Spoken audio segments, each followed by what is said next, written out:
ಕತ್ತಲನ್ನು ದೂಷಿಸಿ ಪ್ರಯೋಜನವಿಲ್ಲ. ದೀಪ ಹತ್ತಿಸಿದರೆ ಕತ್ತಲು ತಾನಾಗಿಯೇ ಓಡಿ ಹೋಗುತ್ತದೆ. ಶುಭೋದಯ.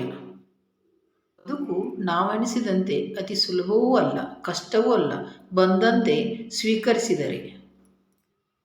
ಜೀವನ ಅಂದರೇನು? ಒಂದು ತರಗತಿಯ ಕೊಠಡಿ ಇದ್ದಂತೆ. ಗಂಟೆ ಗಂಟೆ ಒಂದು ಹೊಸ ಪಾಠ, ದಿನ ದಿನಕ್ಕೊಂದು ಹೊಸ ಅನುಭವ. ಎದ್ದೇಳಿ ಹೊಸದಾಗಿ ಪ್ರಾರಂಭಿಸಿ. ಪ್ರತಿದಿನವೂ ಪ್ರಕಾಶಮಾನವಾದ ಅವಕಾಶವನ್ನು ನೋಡಿ. ಒಳ್ಳೆಯ ಸಮಯಕ್ಕಿಂತ ಒಳ್ಳೆಯ ಮನುಷ್ಯನ ಸಂಬಂಧವಿರಲಿ. ಏಕೆಂದರೆ ಒಳ್ಳೆಯ ಮನುಷ್ಯ ಒಳ್ಳೆಯ ಸಮಯವನ್ನು ತರಬಲ್ಲ, ಆದರೆ ಒಳ್ಳೆಯ ಸಮಯವು ಒಳ್ಳೆಯ ಮನುಷ್ಯನನ್ನು ತರಲಾರದು.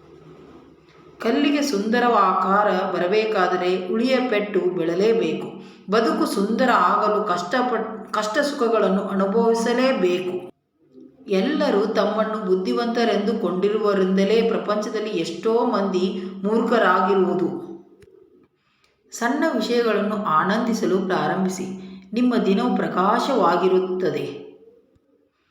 ಕನಸಿನಿಂದ ಜಾರಿ ಬೆಳಗಿನ ಭವಿಷ್ಯಕ್ಕೆ ಚಿಗುರೊಡೆಯುವ ಮನುಷ್ಯಗಳಿಗೆ ಬೆಳಗಿನ ಅತಿಯಾಗಿ ಪರಾವಲಂಬನೆಯಾಗುವುದು ಬೇಡ.